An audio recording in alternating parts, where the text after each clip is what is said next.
Ushbu loyiha Agrobank Yozyovon filiali hamkorligida Farg'ona viloyati Yozyovon tumani Cho'lgiston MF Oltinsonli konturda amalga oshirilmoqda. Bu yerga qizil loy ekilgan. Maydon hajmi 10 gektar, uzunligi 1000 metr, bo'yiga 1000 metr. Bu yerda ekinlar zamonaviy usullar bilan parvarishlanmoqda. Hozirgi kunda ekinlar yetib pishirish jarayoniga kelib qolgan. Ekinlarni yetishtirish 105 kun davom etadi. Yetishtirish jarayonida sug'oriladi va mineral o'g'itlar bilan oziqlantiriladi.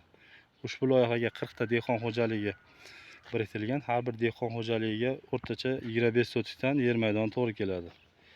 Loyihani samarali amalga oshirish uchun lider tadbirkor 21-asr tadbirkor MCC kooperativ biriktirilgan.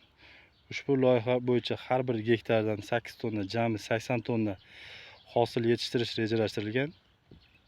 Mazkur ekin yig'ishtirib olingandan so'ng ikkinchi ekinga ham yuqori daromadli ekin turi ekish orqali yer egalarini daromadlarini yanada oshirib boriladi.